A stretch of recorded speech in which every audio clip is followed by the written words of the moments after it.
Welcome back, everyone, to another one-on-one with Jerry Hall. Today's guest, Mr. Jose Rodriguez, former Bitso vice president in charge of payments, but an all-around entrepreneur. Brings an incredible wealth of knowledge from his experience and his years in the traditional capital markets game. That's right, he was working with stockbrokers, carrying various different responsibilities through different job titles he had in that industry. Jose's an entrepreneur. He's got investments in all kinds of Latin American startups, and obviously was an early participant in the rise of Bitso. We're going to have a conversation. I'm going to ask some questions about Bitso. I'm going to ask some questions about on-demand liquidity and what do we see for the future expansion of our precious RippleNet into Latin America. You're going to get a deeper insight to a perspective that is from outside the United States. And I think this is very important to take in that most of us are coming from a context of we grew up and lived in the United States and we know how that works. Well, the rest of the world doesn't work necessarily like the United States. And he'll also be sharing his future plans, most pressingly, this incredible, innovative conference that's coming up in Mexico City that is going virtual as a direct result of the quote-unquote pandemic. So it's an enlightening conversation. Stick to the end. Enjoy. Like always, please leave your comments. Your engagement is so important to the growth of this channel. So let's get right to that conversation. Oh, so Jose, thank you so much for taking the time to chat with me today. How are you and where are you broadcasting from? Thank you, Jerry, for inviting me over. We finally could agree to a date and time to record this after, I think, over a month. Yeah. I live in Mexico City. So right now I'm here in Mexico City. Here, well, we don't have a curfew, but I mean, almost. And well, some restrictions, government stuff. But well, despite that, I mean, things can go on, especially for us that have an online businesses and online presence, but people that have physical things are really having some hard time. But well, that is also why it is important for people to know about these technologies, blockchain, cryptocurrencies, fintech, etc., so they know there are more options, and there are more options besides, for example, your local community to do business and to be an entrepreneur. Well, I'll tell you, one of the motivating factors, well, actually there were two big motivating factors for me reaching out to you. One, because I came across a video that Tone Vays, a live stream that he was doing, and Tone Vays is who he is, and the term Ripple came up, and very unscripted, a almost contentious kind of environment occurred, and you happened to be on that live stream and happened to chime in, and I tuned in immediately. I said, this is a bright, intelligent guy who has his finger on the pulse of what's happening in Latin America, especially as it pertains to Bitso, the ODL transfers of XRP into the Mexican peso and the disbursement thereof.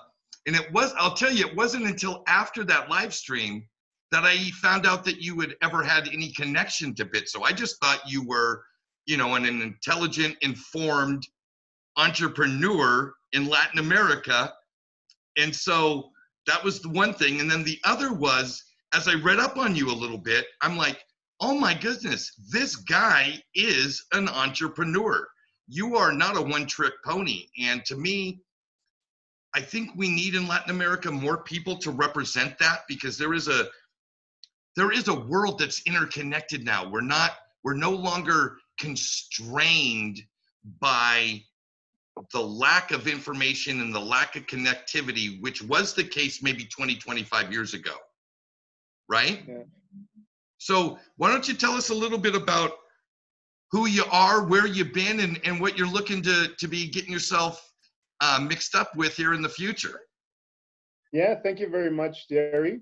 So, well, right now, yeah, I would say that I'm an entrepreneur and investor, and I do a lot of uh, community stuff. Also, I love doing that and getting people education and doing a lot of events, and I enjoy that.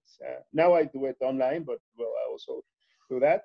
But well, before that, I was during 14 years in stockbrokers in Mexico and some in the U.S. So I used to work at the Citigroup stockbroker in Mexico. I also worked for a U.S. Stockbroker in Brickell Avenue in Miami. And I worked for 14 years in stockbrokers. That was like my passion, my biggest passion. My dream was becoming the CEO of a stockbroker or owning one someday. I worked for that. And until 2013, that a lot of strange things happened. One of them was that I found one of the biggest frauds in the history of the company, and it's not a small company, it's a huge company, I mean, it's a stockbroker.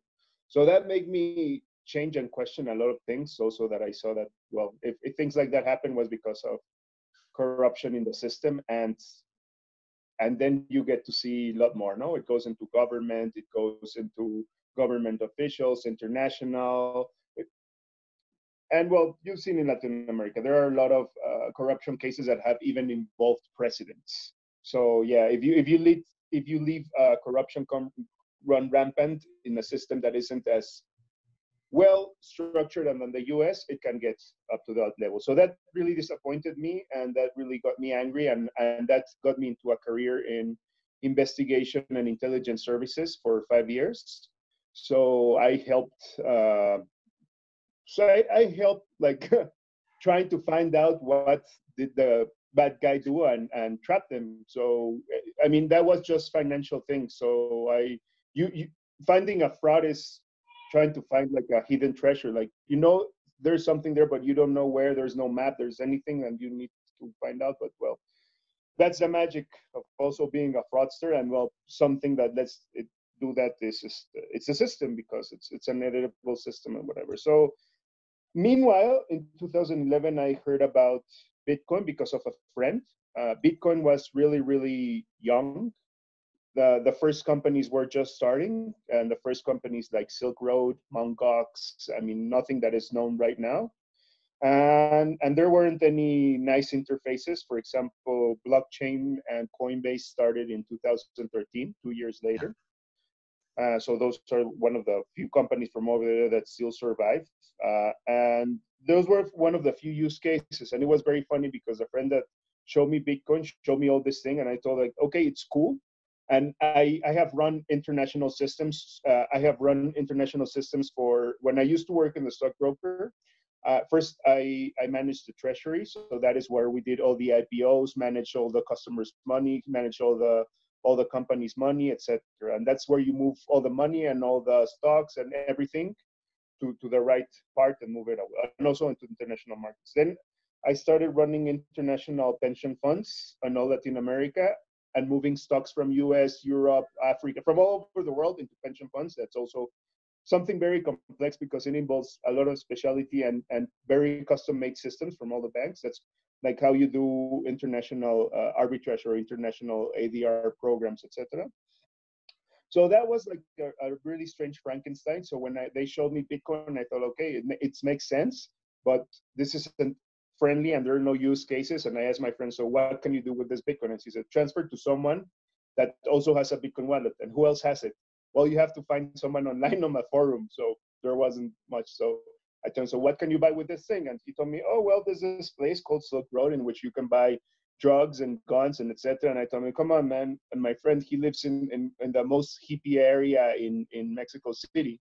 And I told him, come on, you don't need this strange thing to buy all those things. You can go here to the corner and ask someone to give that to you, and you don't have to go through that complex. I mean, I see it as a very interesting economic and social experiment, but I don't see many use cases. And I didn't buy, unfortunately, because Bitcoin was worth some cents at that time, but my friend did.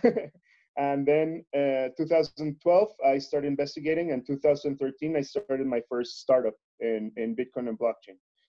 So then I was a partner in Unicent, which was one of the first Latin American exchanges. It opened in 2013 in Argentina.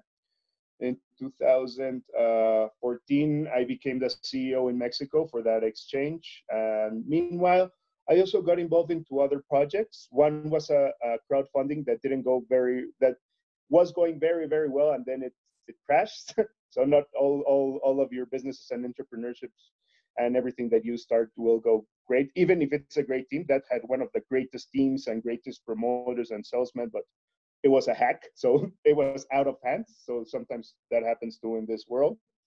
Then after, meanwhile, I started also looking into other companies that were really, really young in fintech and Bitcoin blockchain space. One of them was, for example, Bank to the Future.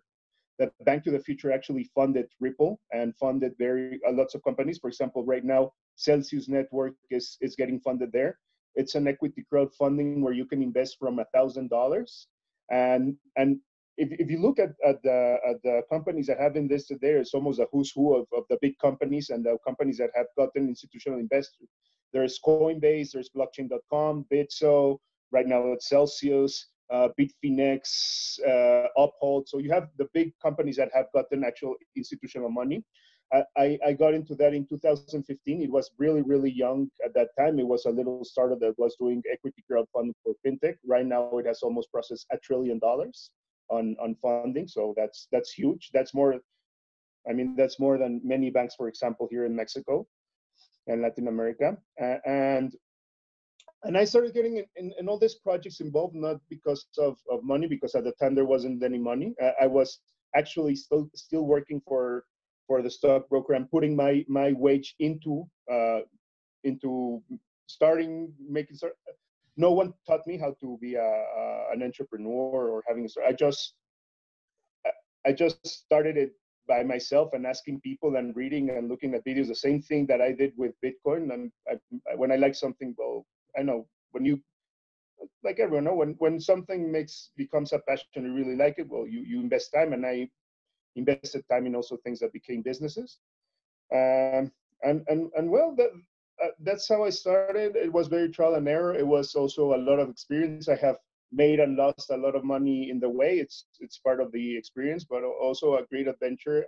And also, it has been a great way of getting to know interesting people and new businesses and new things that I would probably never have done if I stayed. Probably I would have been the CEO of the stockbroker, but I wouldn't have done so many different things. And for me, doing new and curious things is something that is always rewarding. So I've had a lot of fun too.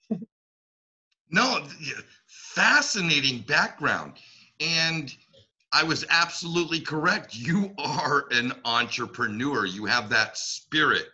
Now, I would be doing the audience a disservice if I didn't say or ask you the Bitso story. How did you find them, or how did they find you? And what can you share with us that can give us a deeper insight to what's going on with Bitso? Yeah. So Bitso is the largest exchange in Mexico and one of the largest ones in Latin America, because we currently operate also in Argentina. It also operates in Gibraltar. It's a regulated Gibraltar company, and also it was the first regulated fintech company in Mexico. So it is an awesome company in which I had the opportunity to be since the beginning. So after I was in Unicent, something that I started doing a lot in 2013 was I didn't have also a lot of money. I had a kid. I didn't earn so much, but the little that I always invested, and I started invested in all of this Bitcoin, cryptos, and doing business. I mean, that's also something that I've also always liked. I love numbers. I used to study math, so applied mathematics and computing. I never finished I never got a bachelor degree because, well, that's another story. But I started working very early, and I never left work And well, then I had a kid and other personal things and whatever. But I always studied by myself, and that's how I've gotten into many things. But well, so after that, in 2013, I started doing community in Mexico because there wasn't not even one startup. Like my startup was like the first one. My exchange was the second one. The first one was Bitso, and we were competing with other people that had exchanges, but it was really young. Bitcoin was around 80 to $200 volume. If we did 10 Bitcoins a day, we would cheer like if we were millionaires. That was nothing. I mean, there was no volume, but if we, for example, did more volume than local Bitcoins that also only had 5, 10, 20 Bitcoins, we'll be really happy.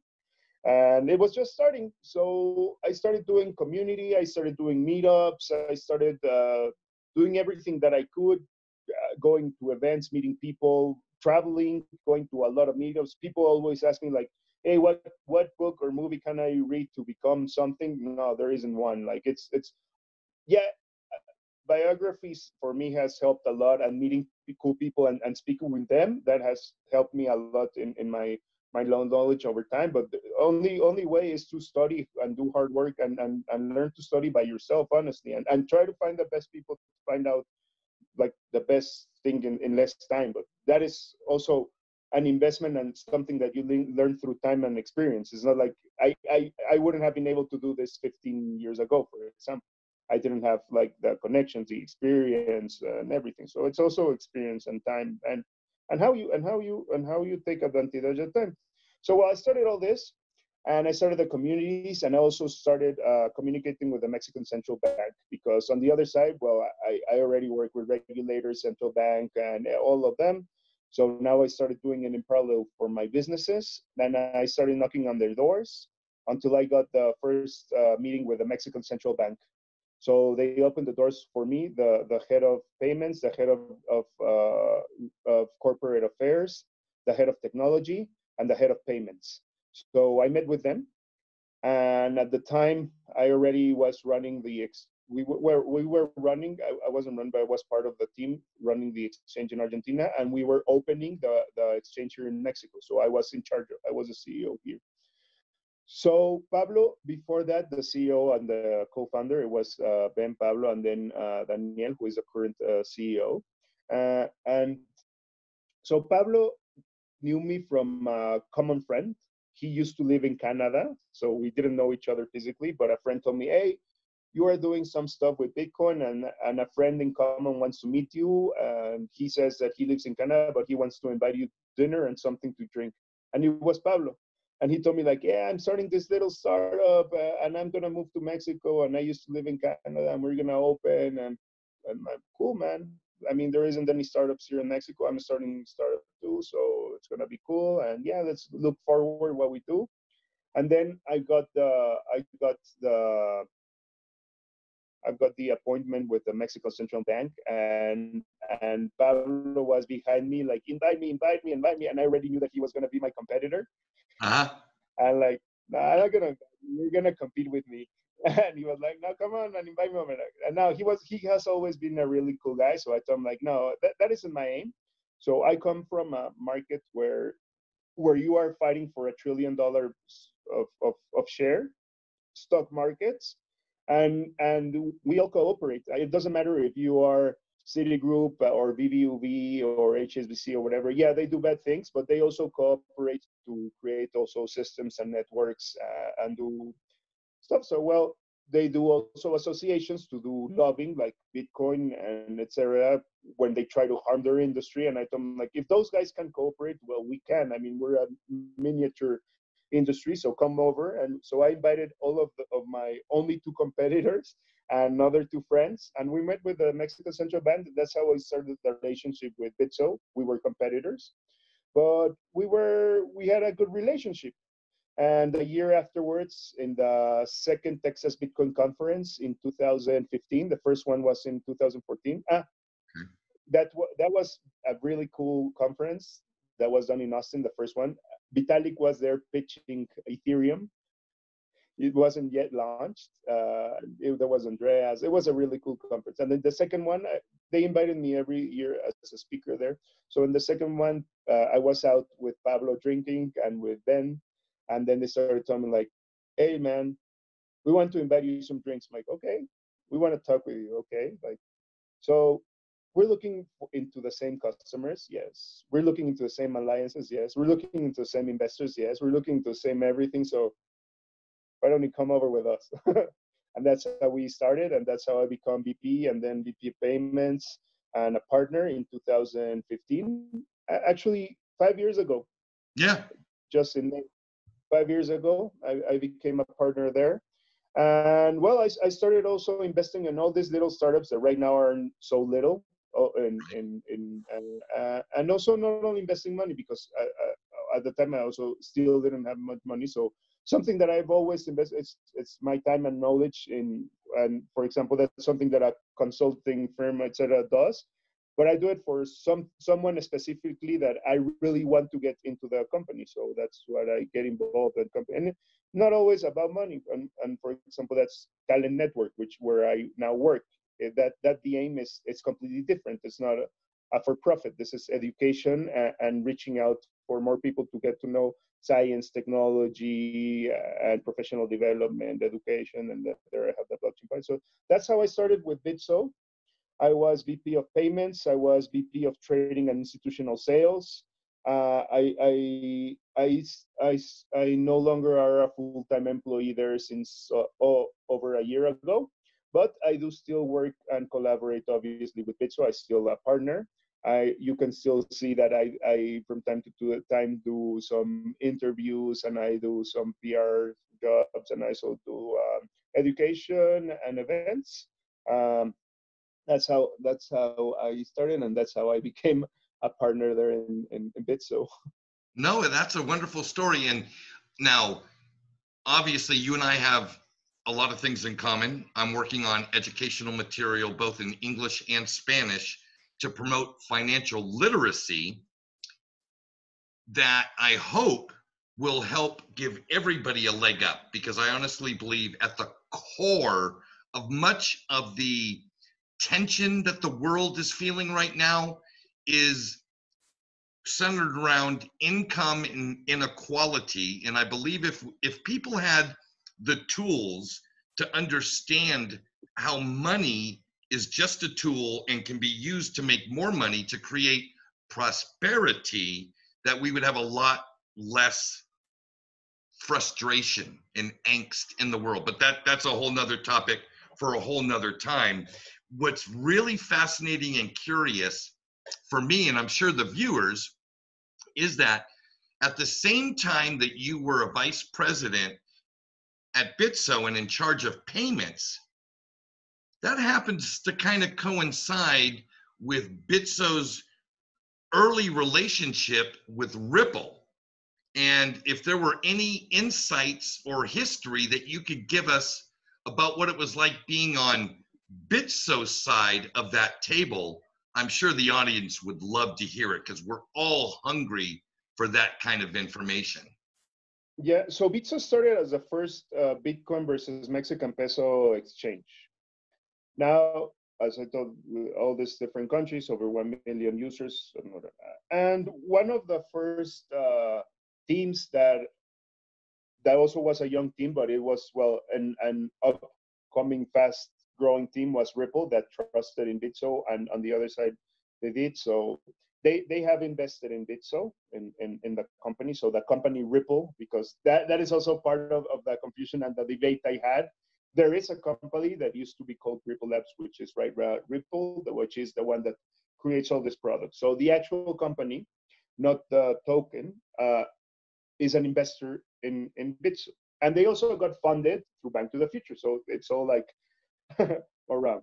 So that's how the relationship started. And it also started because of all these projects that they had for institutional users. And at the time, it was the only one that were doing institutional users.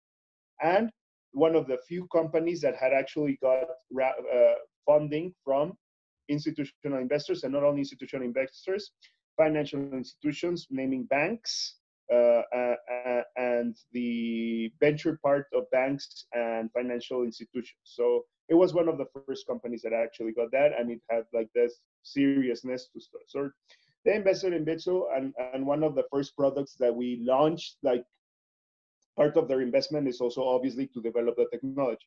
We started with Bitcoin, then we started with actually Ripple, then it wasn't Ripple, it wasn't XRP like we know it right now, it was something different. And then we had Ethereum. Right now there's 11 different cryptocurrencies, but that's how that started. At first, Bitso was like the equivalent in the US to like a DTC, a depository trust company. So Right. what Ripple used to do, it was like this institutional channels and vaults where you could digitalize assets, something like what is happening right now with Ethereum, for example, that you can digitalize or tokenize something and represent it physically. But the part that still needs that connection is with what they say the real world knows. So normally, for example, when they do it in the US, interconnecting trust with tokenized or digitalized assets that represents all this.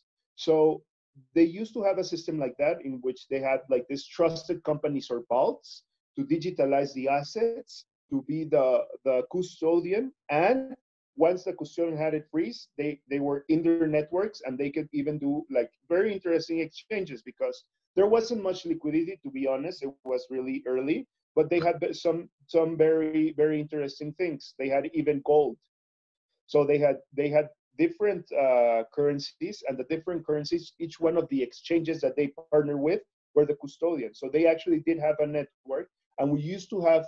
So the project of sending international payments, it started with that. I think in the other side it was Bitstamp, the U.S. custodian. So we used to make these international transfers between that, but also it was really complex.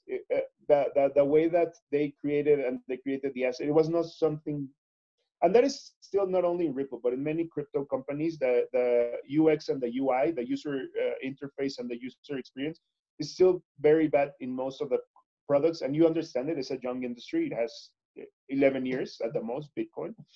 But well, that's why I also understand why people try to pressure. Like I've built systems inside banks, and I know it doesn't, like over time, it's an evolution of lots of systems and integrations and companies and people. So well, that's how we started. That project didn't go well. It was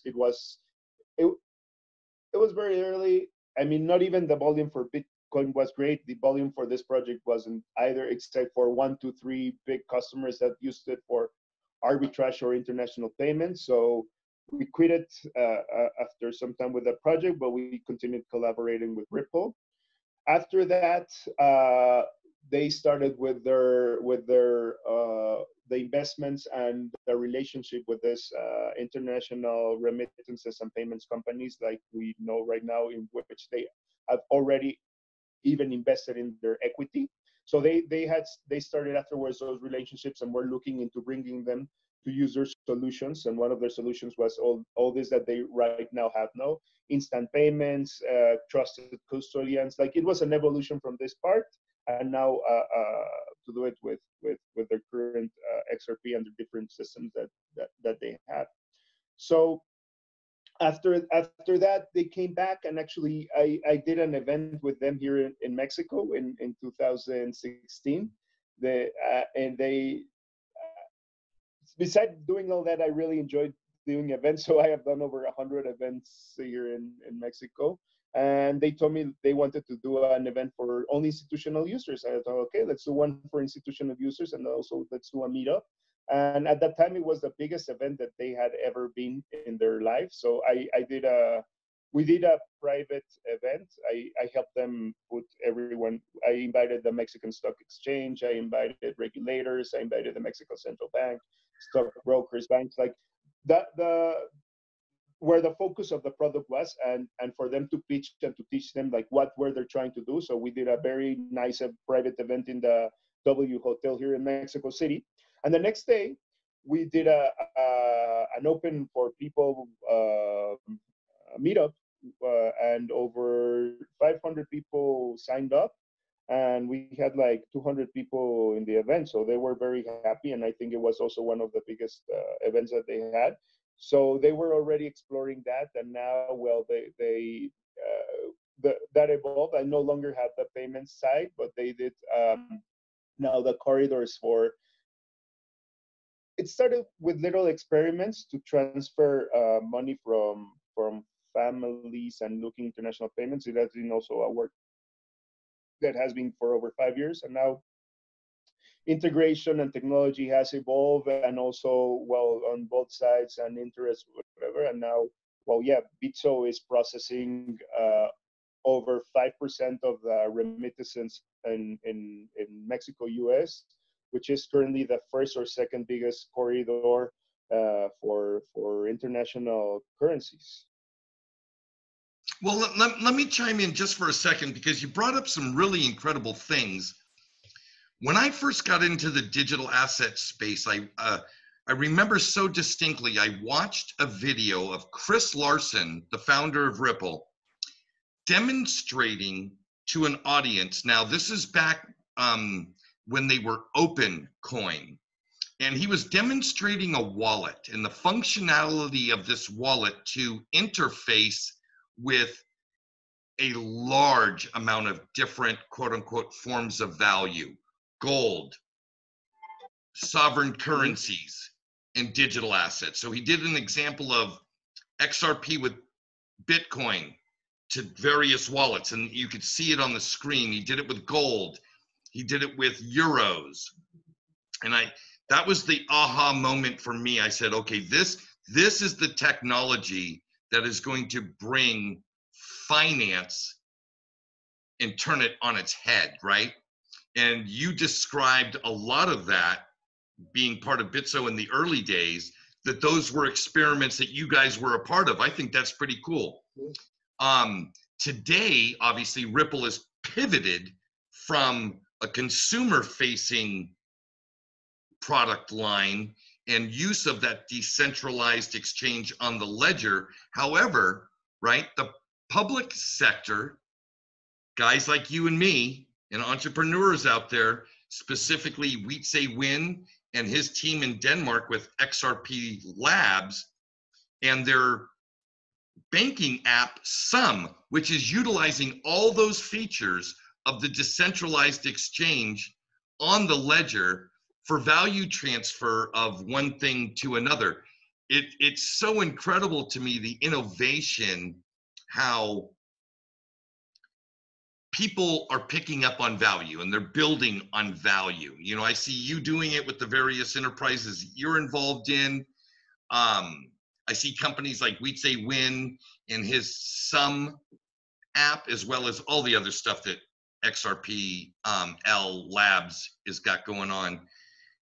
I wanted to ask you about what you think would be like adoption rates, given the fact that some of these technologies in enterprise grade levels have already established. So I think it's fair to say that MoneyGram, Bitstamp, and Bitso have proven without any shadow of a doubt that the friction that was cross-border payments on an institutional enterprise level can be mitigated with these technologies.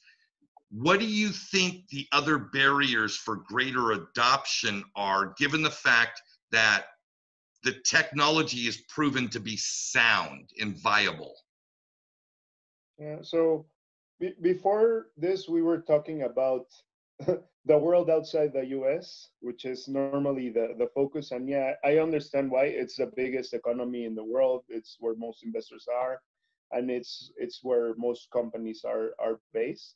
But well, outside there is this with its huge population and opportunity, and it's well, how I think I got your attention when I was debating with Jimmy Song, which yeah, he's one of the brightest guys and of Bitcoin, and one of the ones that have made more for the community. I mean, that is something that I do recognize from him and I do admire. So, for example, his book and everything that he has done. I mean, he has been contributions, but like Tone, like he gets hot head if you mention something else, and that's what I tell him. Like, hey man, I mean, Bitcoin is great, and for me, yeah, it's gonna be number one for a lot of years. But I don't want to be paying a Bitcoin transaction in every payment I do right now. That's wasting money. Only if they have something like Lightning Network where it's almost free and or some type of addresses. I mean, you don't you don't look at a brand, you don't look at a token. I mean, to be honest, most people in Latin America, unless the Bitcoiners and the people that actually invest in this and look into this, they don't care what brand, if they're using Dash or XRP or Bitcoin or whatever. They just want the way. One example is people in Venezuela and Argentina. I mean, they just want to find a way in which governments won't take their money away. I mean, they don't care if it's even Bitcoin Cash or Bitcoin SB, whatever. If they can move their money and put it into dollars or into Bitcoin, they'll take anything. And if it's cheaper, for example, XRP and Dash, and that's also what I tell people. I mean, you might hate XRP or whatever, but if, for example, if you want to make a withdrawal in Binance, would you do it in Bitcoin or would you do it in XRP? It's much cheaper. You're just gonna save some money and then you can buy your Bitcoin again. I mean, just be smart and use things for what they're used for. If you want to speculate or invest in that, that's a different story. But each one of the cryptocurrencies have also an aim and a reason why they were created. Most of them are really experiments and, as they say, shit coins, and most people like only want to get rich fast. But there are over 100 different projects that are really interesting besides value, because I don't trade. I don't I do speculate. I don't trade, but I do speculate, and I do speculation is an investment that might or might not happen with a high risk. I mean, just to look it simply. And the other ones are actually investments, something that I wanna hold for a real time and that I see an evolution. No, something like Bitcoin, something like Ethereum, even the same XRP, because it has one of the wildest rights for speculating. So also I told me when I tell Bitcoin traders, like, come on, if you have Bitcoin that it has very little volatility and you're a trader, and you have XRP that has a huge volatility, I want to trade here. Why do you want to trade here? I mean, here is the opportunities. If the market's flat, there's no opportunity for trading. If you're a trader, if you're a real trader, you want to go somewhere where there's volatility and some action. So you have to find, and and I mean, like you see in XRP, the other day I was seeing in Twitter, there's all these debates. I sometimes get into them and they're funny. Like for DeFi, a founder of a DeFi company that is decentralized finance, where you can, that's also something very interesting and exciting for me, because you are creating financial products and financial systems that you currently only have in derivatives markets, stock exchanges, stock brokers, banks, and very specialized boutique banks that are being also created in the blockchain space. So outside of you, if you love any different countries, if you're outside of fintech, blockchain, Bitcoin, cryptocurrencies, etc., you are.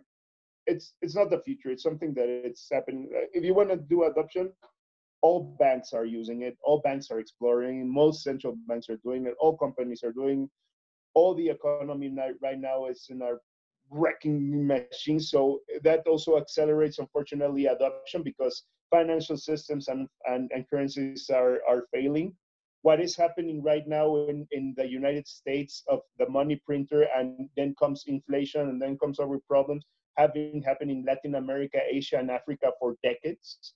Right. So that's like the next step. Like they say, like extreme cases, no, Cuba, and then you have now Venezuela, and then you have Argentina, and then you have Mexico that is also getting into the socialist uh, uh, government. And I mean, Trump isn't the best, and I'm not pro-Trump, but if it was also Bernie Sanders, I mean, you would have even a worse socialist wrecking ball. That history, like everyone in the US that thinks that socialism is great, you just take a look at the last 100 years in Latin America, Venezuela, Argentina, and Mexico. Even Venezuela was one of the richest countries in Latin America and in the world. No, it's not anymore. You know, here, so most Americans living in the United States don't have a real life or like visceral understanding that the world outside of the US is very much impacted by the strength of the US dollar.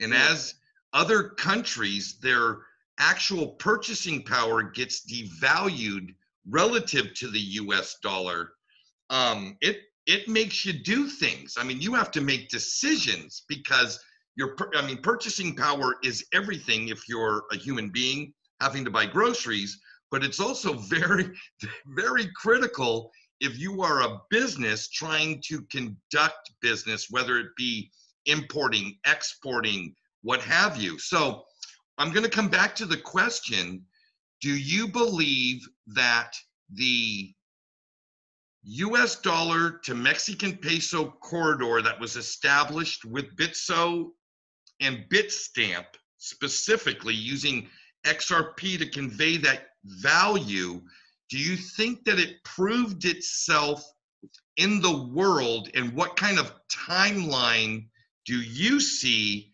before the rest of the enterprise or institutional grade corporations and banks will start to say, okay, value is being created by this. We need to take advantage of it because our margins are getting smaller, and this is a way for us to probably or probabilistically increase our margins.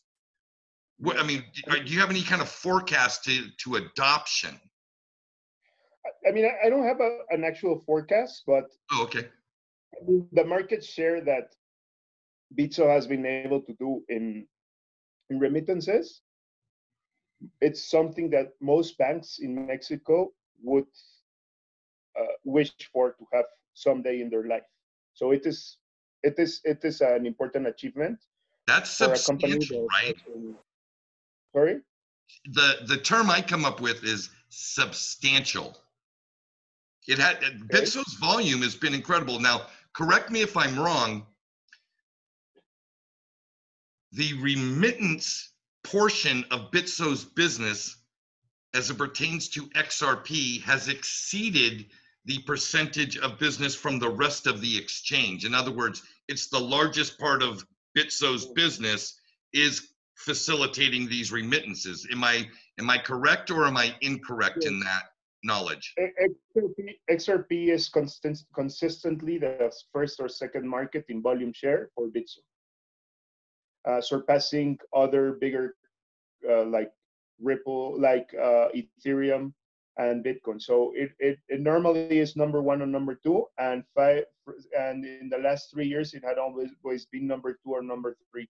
So normally number one and number two is BTC or XRP, and number three is ETH. So yes, for Mexico and specifically for Bitso, one of the biggest markets is XRP, and it has been one of the most important markets in the last 3 to 4 years. Okay. Well, to me, now, I'm now just extrapolating that thought, and that is because Mexico is the largest trading country in all of Latin America. Brazil might be a close second, or maybe sometimes Chile, but for the most part, Mexico's the top dog in Latin America. Let's just agree on that for a minute. It could change tomorrow, but so with Mexico showing the Latin American countries that trade with the United States as it pertains to value exchange can be done faster and cheaper.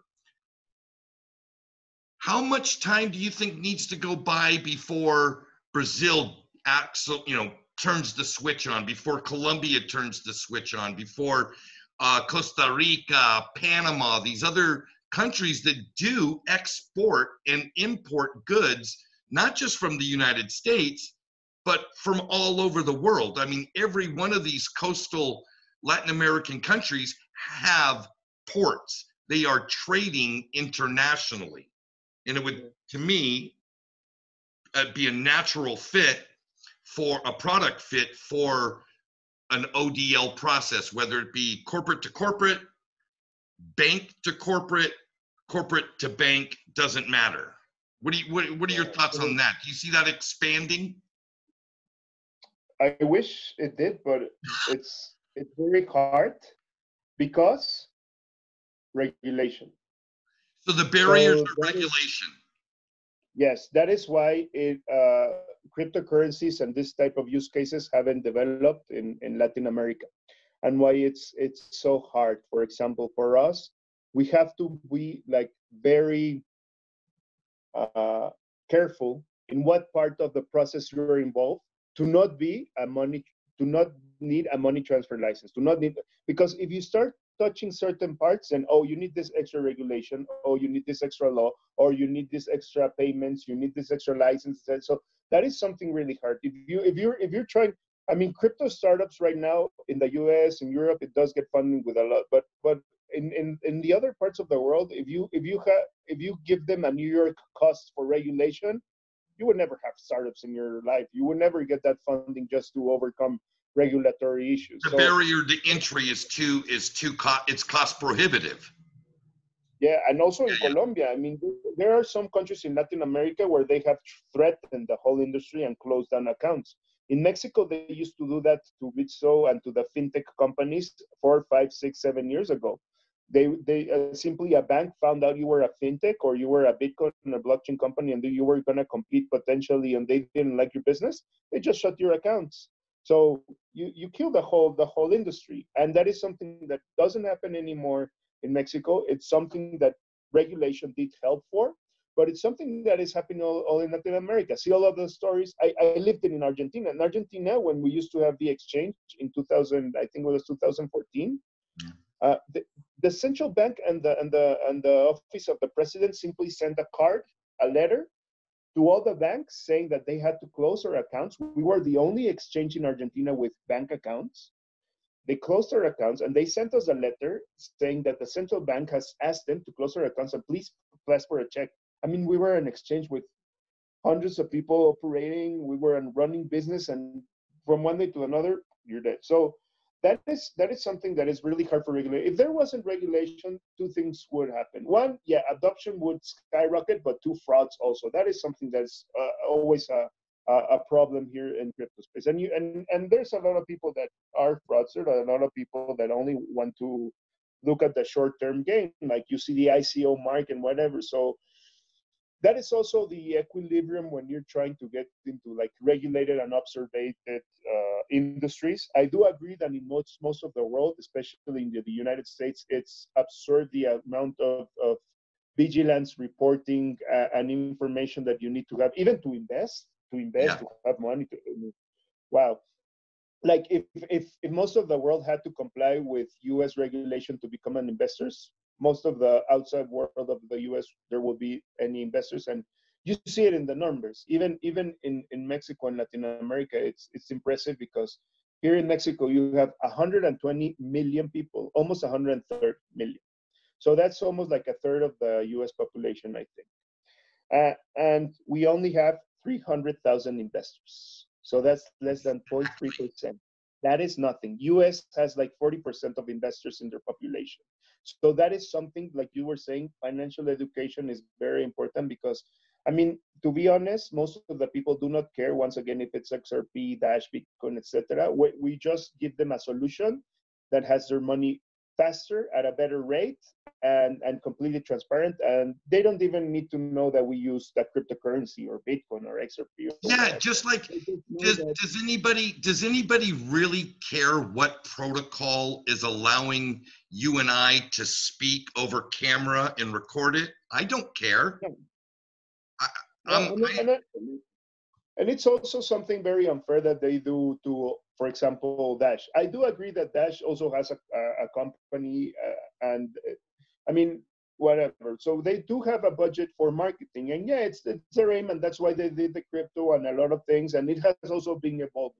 And when they say that actual people use it in Latin America, like all the people go out and no, they're not using.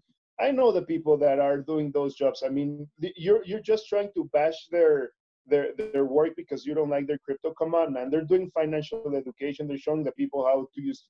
They're in countries where their money loses 50 to 90% of their worth in 1 to 3 years. I mean, and you're also hammering them because they're not using Bitcoin or Ethereum or your favorite crypto. I mean, that is also something like very unconscious, and people don't see sometimes in US or Europe that people are actually dying for not having what to eat. Like Mexico, over 50% of the people live in poverty. Latin America, over 50% live in poverty.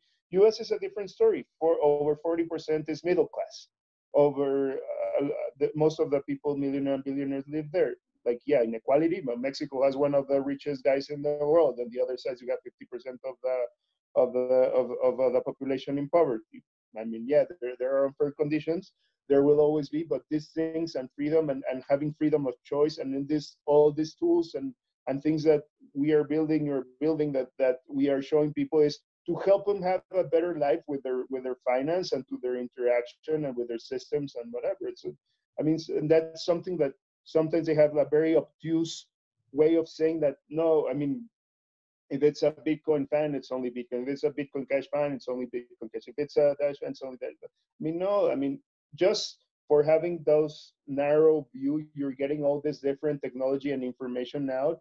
And as I told in the conference, I like, because I invest in 100 cryptos, when I have used 1,000 doesn't mean I'm a fan and I'm going to hold them for 10 years. I am interested in the technologies and their integration, what they're doing, and how they're creating a better world. Yeah. So we have a few more minutes left. Let's get into this conference. You've got one coming up, I think, 17th, right? Yeah. Yeah, so let's talk about this. And this is our booklet from last year, and we have very interesting companies. So this is not only a blockchain and Bitcoin event. This is an event that, well, we have a lot of companies, brands. We have, for example, History Channel with us. We have governments. We have companies, of course, Bitso. Oh, here are like the allies that we have. Right. Let me see. I love it. Okay. This is from 2019. So we have universities, we have television, we have media, we have startups, we have financial companies, we have History Channel, IBM, Citigroup, like all of the companies of brands. Doesn't matter if they're IBM. We have broken some Guinness World Records with IBM. We have had the biggest.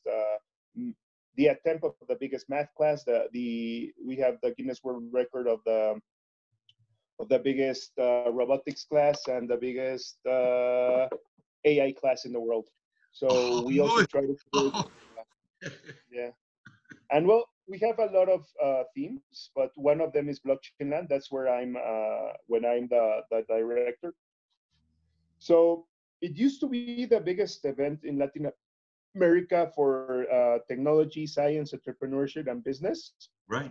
We had 62,000 people last year in the event during 5 days. It's a 24-hour event, and we have very interesting speakers. We have Garry Kasparov, the international world chess champion.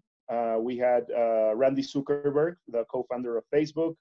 This year we were going to have Edward Snowden. We have Adam Savage from Mythbusters. So we always try to look the best speakers from all of different lands. Like sure. Blockchain land, we have developer land, gamer land. Next event is developer land. And it's now an online event because, well, we're a massive event, and massive events are forbidden in Mexico right now because of all the health issues and whatever, all the government things, restrictions are being. So we moved the event to online. And we have almost 250,000 unique users connected into the event, which was great. I mean, we are one of the biggest also online events.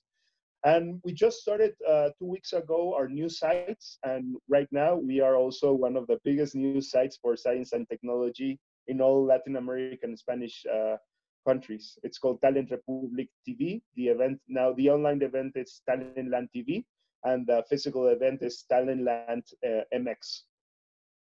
Wow. Jose, you are phenomenal. You know what? You're gonna. I think this. I'm gonna predict the future, right? I'm gonna put on my little ball cap here. I'm gonna look into the future. I see you and I exchanging WhatsApp numbers because I want to learn from you. You know, I love where your head's at. I love the way you're forward thinking. And the fact that you are in a space and in a position to help lift people up through, let's start thinking differently.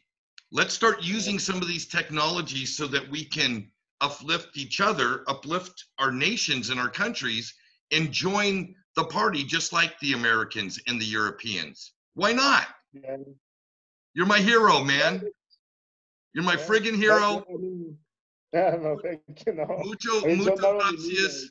Mucho gracias. I'm a person. Well, I can But see you're a it's humble man. also, You're a humble man, yeah, and I appreciate that. no, but it's also teams. Like I have great teams. I have great co-founders. I have great investors. I mean, I'm to be honest, I also work very hard. I mean, people always see me like only in events and partying, but people that work with me know that I'm yeah. I like research, and I also I tell them I like to play hard and I like to party harder. So let's play hard and let's do great things and move forward. Right on, right on. Yeah. Hey, folks, thank you so much for tuning in to One on One with Jerry Hall. My today's guest, oh man, Jose Gracias. Thank you. I will Oh, get you can see me on this. Twitter. Oh, Jose pardon? Pimpo. My Twitter, Jose Pimpo. Oh, it'll be in the show notes. Oh, great. Yeah. Oh, man, I am all about promoting what you got going on. I think it is just absolutely phenomenal. You're a phenomenal man. And again, thank you folks for tuning in.